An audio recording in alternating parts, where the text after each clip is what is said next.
오늘은 여로보암을 경고하신 하나님, 여로보암을 경고하신 하나님, 이런 제목으로 말씀을 상고합니다.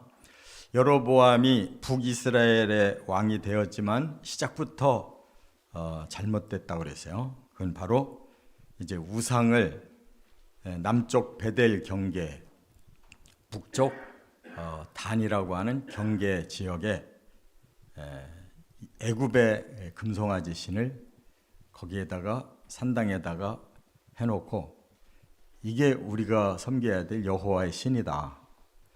이렇게 백성들을 거짓으로 속이고 이제 예루살렘으로 못 가도록 이렇게 막았는데, 그 이유는 이제 여로보암이 그 예루살렘으로 백성들이 가서 제사를 드리면 서서히 이제 르호보암 왕의 정통성을 알게 되고 그쪽으로 계속 넘어가면 여로보암은 자기는 따돌림 당하고 죽게 되겠다 이렇게 생각한 거예요. 그래서 어거지로 백성들을 못 가도록 막으려고 겨우 생각해낸 것은 자기가 애굽에서 망명생활할 때 그 애굽의 가장 또 많은 사람들이 추앙하는 신, 금송아지 신을 이렇게 모세 때에 백성들이 그런 짓을 한번 해가지고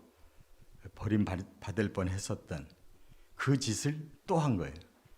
그러니까 참 사람들이 이렇게 성경이 있었어도 시대마다 이제 모세로부터 시작해서 사무엘을 통해서 이렇게 또 그 후에 선지자들을 통해서 이렇게 성경은 계속 나왔거든요. 말씀이 없었던 적이 없어요. 그런데도 사람들이 하나님에 대해서 형식적으로 그냥 제사만 드릴 뿐이지 하나님의 진리에 대해서 마음이 없어요. 그러니까 왕이라는 자도 생각이 전부 인간적인 생각으로 이렇게 하니까 하나님이 이제 나타나셔서 경고를 주신 거예요. 이대로 가다가는 나라가 망하게 생겼으니까 먼저 경고를 주셨는데, 첫째가 1절부터 6절 우리가 읽은 내용이고 끝에 33절, 34절에 결국 그걸로 망했다라고 이제 하나님이 마무리까지 쳐주셨어요. 자, 그러면 어떻게 경고를 보냈느냐? 유다에 있는 선지자 한 사람을 베델로 파송을 해요. 근데 이 선지자는 이름도 없어요. 안 밝혀요. 왜냐하면 이 선지자도 사명을 제대로 감당을 못해가지고 같이 죽어요. 그래서 이름을 안 밝힌 유다 지파에 있던 선지자를 여로보암에게 보내서 하나님의 경고 말씀을 하는 거예요. 마침 여로보암이 그 우상 베델 제단에서 분향을 하고 있었어요. 그때 선지자가 하나님 말씀을 두 가지로 경고해요. 첫 번째 경고가 뭐냐? 이 제단이 결국은 멸하게 될 텐데 그 구체적인 상황이 어떻게 벌어지느냐? 산당 제사장을 이 제단의 제물로 태워서 바칠 거다. 그랬어요. 그러니까 그 산당을 이렇게 제사를 주관하는 제사장이 결국 그 제단에다가 불태움을 당해서 망한다는 거예요. 이 예언을 하나님이 하신 거예요. 그런데 이 예언은 여로보암 시대에 이루어지는 게 아니었어요.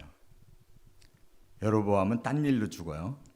그런데 결국 하나님은 이 베델을 반드시 없애지 그냥 두지 않는다는 예언인데, 이게 얼마나 후에 이루어졌냐면 330년 후에 이루어져요. 그러니까 이미 북이스라엘이 망했는데도 그 제단이 남아 있었단 말이에요. 그러니까 유다의 그 16대 왕인 요시아가 종교개혁을 일으켰는데, 시차를 나와서 보니까 베델에 과거의 제단이 그대로 있는 거고, 과거에 그 제사장, 일반인이 막 제사장이 됐잖아요. 그런 제사장들이 계속 이어서 그때까지도 제사를 드리고 있는 거예요. 그래서 요시야 왕이 종교 개혁을 하는데 오히려 베델에서는 이렇게 구습이 그대로 이루어진 것을 보고 화가 나가지고 여기 제사장을 붙잡아가지고 그 제단 불에다가 그냥 태워버렸단 말이에요. 그래서 베델의 제단이 그때 그 회파가 되고 끝나요. 그러면 하나님이 지금 열왕기 상에서 초대 왕 여로보암이 만들어낸 그 우상제단이 너무 미워서 그 제단은 반드시 없앤다라고 하나님 말씀하셨는데 시대를 초월하고 사람들이 전혀 그거를 모를 수밖에 없는 그러한 예언인데 어떻게 330년 후에 남유다의 요시야 왕이 개혁을 할 때 이걸 없애냐 말이에요. 그러나 하나님은 지금 여로보암에게 말씀하신 그 하나님은 그대로 330년 후에도 살아계시잖아요. 사람들은 사라졌지만 하나님의 말씀은 또 계속 진행되니까 살아계신 하나님이 그 사건을 예언하신 대로 이루게 하시고 또 말씀을 또 거기에서 결국 기록해서 주시니까 우리가 열왕기 하 23장에 가면 이 사건이 나온단 말이에요. 소름 돋치는 거예요. 성경은 330년 후에 그 예언이 이루어지는 사건이 열왕기 하 23장 15절부터 20절에 요 베델 제단이 어떻게 그 말씀대로 무너지는가를 그대로 실현한 요시야 왕 때의 사건이 나온단 말이에요. 그 성경을 우리가 가슬리 보면 안 된단 말이에요. 하나님은 천지를 창조하시기 전부터 눈을 항상 하나님의 뜻을 위해서 역사를 진행하는 대로 향하고 계시단 말이에요. 그러니까 우리도 마찬가지로 여기에 포함되어 있지 열애되어 있지 않단 말이에요. 하나님의 눈에서 벗어나지 마시기 바랍니다. 자, 또 하나 두 번째 예언을 해요. 그 하나는 뭐냐? 그 징조를 현장에서 보여주겠다 하시면서 제단이 갈라지며 그 갈라진 제단에서 재가 쏟아질 거다. 아니 이제 갓 세워놓은 제단이 어떻게 갑자기 이 제단이 금이 가고 갈라지냔 말이에요. 여로보암에게는 이걸 징조로 그냥 실제로 당하도록 하신 거예요. 그랬더니 여로보암이 화가 나가지고 선지자를 잡아라 하고 손을 내밀어서 가르쳤는데 그 손이 한순간에 그냥 말라버린 거예요. 꼼짝도 못하게 된 거예요. 그래서 그 여로보암이 그렇게 한 왕으로 또 자기 멋대로 세워놓고 이게 금방 이렇게 갈라지게 된다고 하니까 화가 나서 했는데 그 손이 그대로 그냥 하나님께서 징계를 내리셔서 꼼짝 못하게 된 거예요. 그러니까 여로보암이 그 자리에서 선지자한테 부탁을 해요. 하나님께 기도 좀 해달라고. 그래서 손이 또 회복돼요. 그러니까 하나님은 현장에서도 보게 하시고 여로보암이 모르는 그 후대에 결국 하나님은 계속 이 베델 제단을 아주 싫어하셨기 때문에 결국 요시야 시대에 그 제단을 멸하는 사건이 일어난다는 거예요. 창세 때 아담과 하와를 사랑했는데 그들이 죄지니까 그 죄가 유전돼서 지금 역사 속에 흐르고 우리에게도 흐르고 있잖아요. 근데 종말에 그 죄를 완전히 깨끗하게 마무리하시고 다시 아담과 하와의 그 백성들을 완전케 하시겠다고 하는 예언은 끝까지 가는 거예요. 믿습니까? 이런 걸 보면 알잖아요. 330년 만에도 그 사건이 베델 제단이 무너지는 사건을 일으켜주신 하나님은 하나님께서 아브라함 시대에 언약한 대로 인류를 그 아브라함의 씨를 통해 천하 만민이 복받게 하겠다고 하신 이 예언은 틀림없이 종말에 이루어지는 거란 말이에요. 거기에 우리가 다 포함되어 있단 말이에요. 우리도 둘 중에 한 길인 거예요. 심판의 길이냐, 이 여로보암처럼. 아니면 하나님께서 우리를 구원하시겠다는 언약을 붙들고 끝내 예수님을 만나서 영원한 생명을 갈 거냐. 이거는 너무 명약관화한 사실이란 말이에요. 그리고 결국 여로보암은 이 우상숭배 못 버리고 209년 후에 나라가 멸망하잖아요. 여로보암이 세운 나라가 200년밖에 못 갔단 말이에요. 제가 어제도 200년 초반이라고 그랬는데 좀 더 정확하게 말하면 209년 만에 여로보암 나라가 멸망해요. 두 번째, 7절부터 10절에 여기에 이제 부름받았던 그 선지자가 있었잖아요. 이름도 안 밝힌. 그 선지자가 1차 말씀대로 순종해서 돌아갔다 그랬어요. 그럼 여기 1차 순종으로 돌아갔다라는 말은 선지자도 매우 중요한 사명을 받은 건데 자기 사명을 다 하고 일단은 돌아갔다는 거예요. 그런데 그가 끝까지 잘 되지는 못했어요. 그도 죽어요. 일단 두 번째 대지에 7절부터 10절은 뭐를 말하고 있느냐? 이제 여로보암이 충격을 받고 선지자를 그때부터는 이제 모시기 시작해요. 아, 그러지 말고 제가 당신을 모실 테니까, 그리고 예물을 드릴 테니까 나와 함께 갑시다. 그때 하나님께서 이미 하신 말씀이 있어요. 너는 여로보암에게 내 경고를 전한 다음에 즉시 떠나라. 이렇게 말씀하셨거든요. 그러니까 이 선지자가 나는 하나님 말씀을 전하기 위해 왔다. 나는 다 할 일 했으니까 돌아가겠다 하고 여로보암을 딱 거절하고 돌아가요. 그래서 하나님이 즉시 떠나라 하신 그 말씀을 순종하니까 이 선지자는 무사히 여로보암 곁에 떠나서 이제 자기가 갈 길로 다시 유다로 방향을 잡고 떠나게 됐다 하는 겁니다. 자, 그러면 왜 하나님이 이렇게 말씀하셨을까? 악을 제거하는 거 쉬운 게 아니에요. 선지자가 잘못하면 여로보암이 화가 나면 죽이잖아요.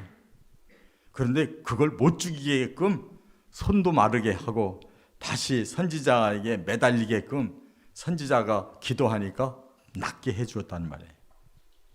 그렇게 하나님이 사명을 준 사람에게 그런 보호를 하시면서 너는 즉시 떠나야 된다라는 그 말씀을 선지자가 듣고 순종하니까 그 사명도 잘 감당하고 자기도 안전하게 돌아가게 됐다는 거예요.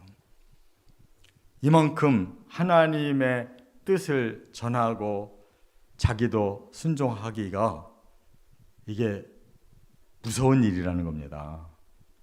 이 땅에 하나님을 위해서 헌신하고 하나님 말씀을 증거하다가 순교당한 사람이 얼마나 많아요. 악한 사탄은 그 현장에서 또 뒤에서 술수를 부려요. 어떻게라도 하나님의 말씀이 막히기를 바란다고. 근데 이 사람이 1차 성공했단 말이에요. 이와 같이 우리도 하나님의 말씀은 어떤 건 순종하고 어떤 거는 우리가 거부하고 하면 안 되는 거예요. 100% 순종만을 하나님 원하신다는 거예요. 여로보암은 이미 거역을 해서 그를 버리시려고 하지만 그 사명을 받은 선지자도 위험하니까 하나님이 이렇게 즉시 떠나라 하신 말씀을 그는 순종해서 살았다는 거예요. 할렐루야. 자, 그런데 이제 세 번째가 문제예요. 길게 11절부터 32절에 나오는 내용이 뭐냐? 선지자는 2차 늙은 선지자의 시험에 속아서 죽었다는 거예요. 사명을 끝까지 감당했어야 되는데 그가 느슨해지는 그런 사건이 하나 일어나요. 그 뭐냐? 하나님이 엉뚱한 선지자에게 또 감동을 줘서 사명을 줘요. 이 늙은 선지자가 베델에 있었단 말이에요. 그런데 감동을 주기를 내가 여로보암에게 선지자를 보내서 경고하고 돌아가게 했는데 네가 가서 그를 한번 시험해라 라고 늙은 선지자를 보낸 거예요. 그랬더니 이 늙은 선지자가 그 선지자를 찾아가 가지고 만나서 하는 말이 천사가 나타나서 나에게 하나님 말씀을 전해주던데 나와 같이 가서 너는 먹고 쉬어라 라고 하나님이 말씀을 전하게 해줬다는 거예요. 그러니까 선지자가 여로보암 때는 그냥 너 즉시 떠나라 하니까 떠났는데 늙은 선지자가 하는 말에는 아무런 경계가 없었어요. 여러분 같으면 어떨 것 같아요? 하나님이 나를 위로하느라고 이제 선지자를 또 보내주셨구나. 내가 그 집 가서 편안하게 먹고 쉬다 가야 되겠다. 그런 생각 들잖아요. 요 선지자가 그렇게 생각한 거예요. 전혀 의심하지 않았어요. 그런데 하나님이 뭐라고 그랬어요? 즉시 떠나라 그래. 즉시 떠나서 유다로 돌아오라고 그랬잖아요. 그러면 하나님이 즉시 떠나서 유다로 다시 돌아오라고 했는데 왜 하나님이 천사를 보내서 이 늙은 선지자를 만나가지고 나를 대접하고 여기서 머무르라고 왜 하셨을까라고 의심을 안 해보냐고. 그럼 기도해보면 바로 아니다. 내가 너를 잠시 시험한 거다. 그 말 듣지 말고 내가 처음 한 말대로 해라. 이렇게 응답 주실 거 아니겠어요. 그런데 그냥 믿어버린 거예요. 늙은 선지자를 그냥 믿고 머물러 버린 거란 말이에요. 그랬더니 이 선지자가 결국은 죽게 됐다는 거예요. 늙은 선지자가 그 다음 하나님의 메시지까지 알고 있었거든요. 너는 시험해봐라. 그리고 그가 네 말을 안 듣고 계속한다면 살고 네 말을 받아들이면 그는 죽는다. 그래서 결국은 이 선지자가 결국 나중에 사자에게 물려 죽어요. 가다가. 그러면 우리가 조금 화가 좀 나잖아. 하나님 앞에 화 안 나요? 하나님 목숨 걸고 충성한 사람을 또 시험해가지고 이렇게 결국 사자에게 죽게 하는 하나님, 잔인한 하나님 아닙니까? 그런 생각 안 들어요? 그러니까 우리가 잘 믿는 사람들이, 헌신자들이 시험이 이렇게 드는 거예요. 하나님 말씀을 끝까지 순종 안 하고 어느 정도 해서 자기 나름대로 기준이 세워진 거예요. 이 정도면 하나님 앞에 충분히 헌신했다. 하나님이 상 줘야지 나한테 절대 벌은 주지는 못하실 거야. 이렇게 생각한다.